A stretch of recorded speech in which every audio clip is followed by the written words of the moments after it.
Welcome back, y'all, to the wonderful Shield Wall Nation. Please go down below and like and subscribe, and let's talk about why I think the Kremlin of Russia is falling.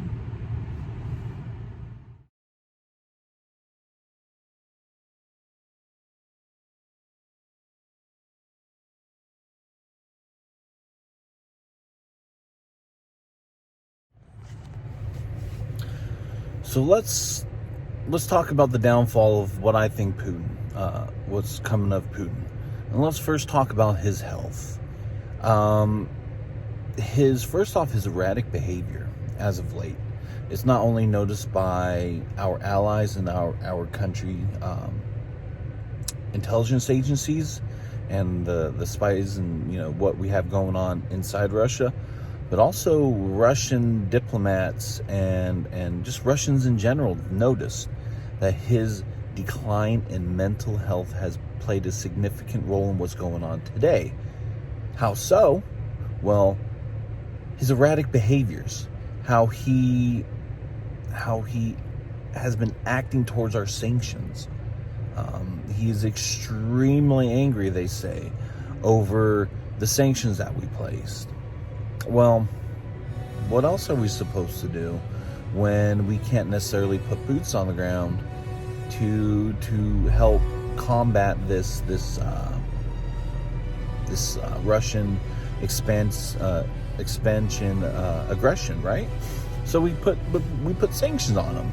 Why not put sanctions on a leader that is aggressive and trying to make up for something, right? Also, when you see him do his speeches, he is very far away from the dignitaries and his council, or whatever you want to call him over there, right?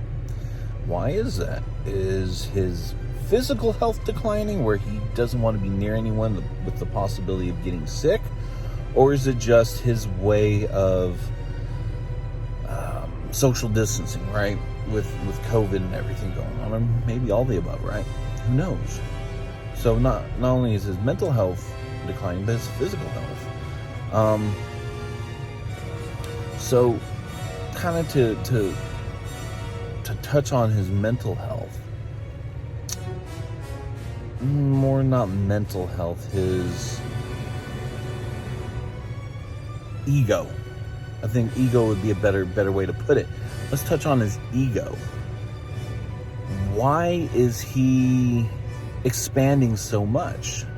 Is to build a legacy. I believe it's just to build a legacy for himself. He was a former KGB agent, which he came into power in 1999. So he's been there for quite a while. So there's possibilities of health declination, and both mental and physical. But his ego, right? He wants to build a legacy for himself. He wants to go down as the best leader of Russia. He wants to be the next Stalin, right?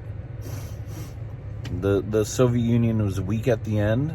It collapsed, as we all know, and rightfully should have.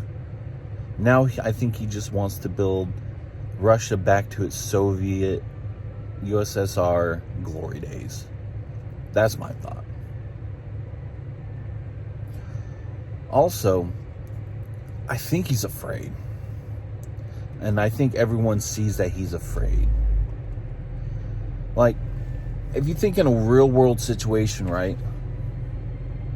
The weak people go to the biggest threat first, try to scare people away, because they know if they don't, they're going to get trampled on, right? Oh, you want to fight? Well, I'm going to go get my gun, right? That's what little puny people do, is go for the big threat. Like, why don't you just fight man to man, right? He doesn't. That's why he went to nukes. Well, if you're going to do this, I have nukes. I have nukes, and I'm going to give my allies nukes so they have nukes, so we can fight back. If you decide to defend someone, we're going to fight back, and we're going to go big. I think he's scared.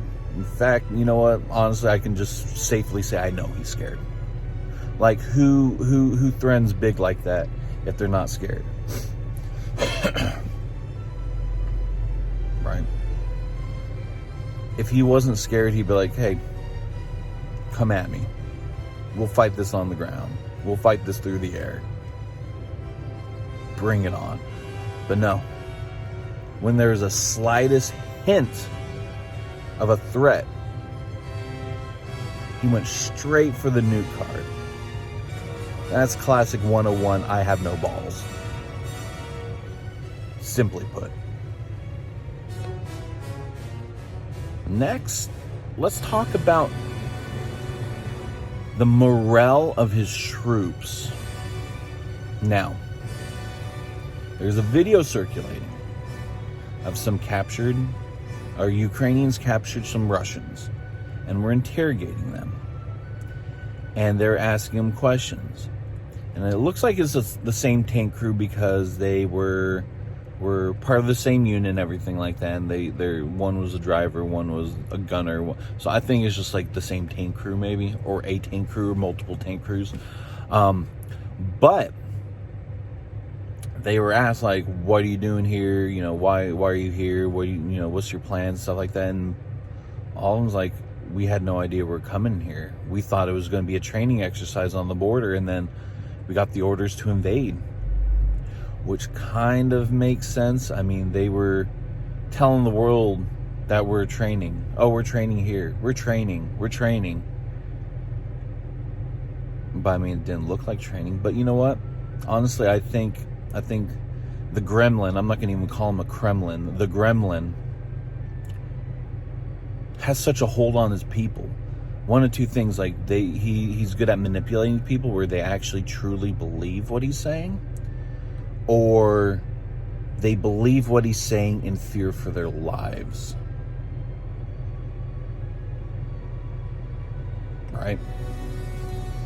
So, whether this video is true is not some propaganda video or not. If it's true, it really shows that he fooled not only his people, but his soldiers, his troops, the people that should have his. I mean, everyone should have his confidence and in his leadership, especially his troops. The one that's not going to defend the homeland, but defend him in case in case things go really, really bad. He is demoralizing his people.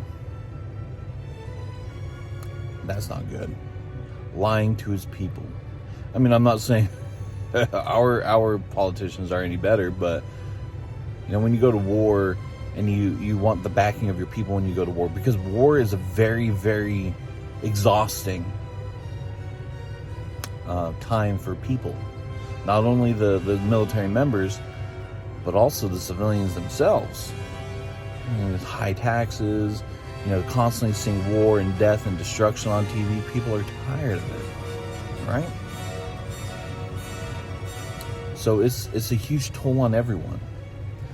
But you add that with deception, war with deception and lies, you're going to see an absolute decline in morale and trust and faith from your people.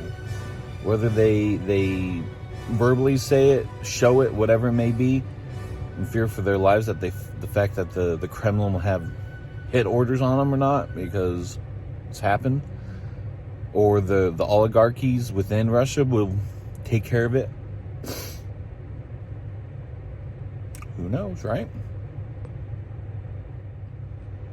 And let's talk about the video that was also circulating about the news staff in Russia called the Rain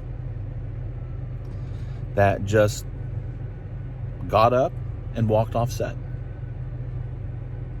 saying no war. That is big enough for media personalities to step off, quit their probably well-paying job to say no war, and they all walked out. That's big. That shows multiple things. The fact that they're making good money, that they're willing to lose their paycheck to to protest a war.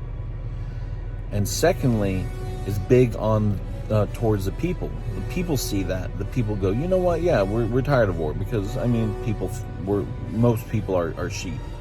They will just baa along, following the people they look up to, and especially media. We know media is the worst evil in this world right now. And far worse than the gremlin over there. Far worse than guns, bombs, anything. The media is the worst weapon. That's a weapon of mass destruction. But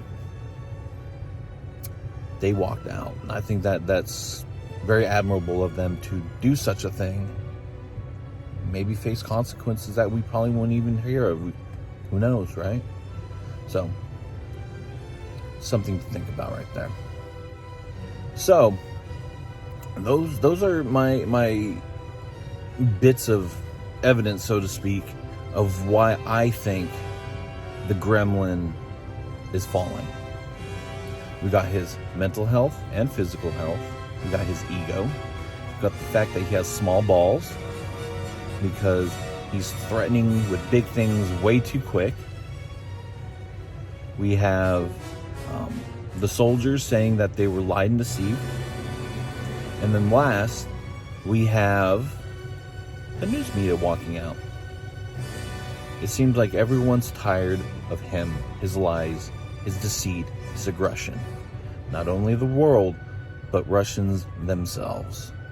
And unfortunately, it took the toll of many Russian lives too, and Ukrainian lives, both military and civilian, both young and old, to finally bring into the limelight that the gremlin that we call Vladimir Putin, the worst thing that's ever happened to Russia. And they're going to feel it. They're going to feel it hard. They're already feeling it right now with all these sanctions on them. Because once the oligarchies over there start losing tons of money and realize it's the gremlin's fault, he's probably suddenly not going to exist anymore. And then the war is just going to stop. And then once the sanctions lift, the oligarchies are happy again. Because right now they're losing tons of money. Tons of money.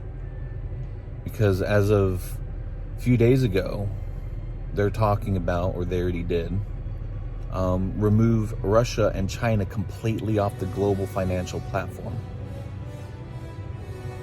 Where the ruble is worth pennies now. Pennies. And unfortunately, the Russian people are going to feel it. Unfortunately. Because the Russian people are innocent. All civilians are innocent unless, I don't know, they got completely brainwashed, but I doubt it. The Russians are innocent, but they're feeling it. So, let's if you're religious of any kind, let's put some positive thoughts or prayers towards not only the Ukrainians, but the Russian people themselves. And to who anyone else is feeling the effects of this war. Because they're the innocent ones. So, without further ado, I hope you all have a wonderful day. Stay strong. Stay resilient. Shield wall up.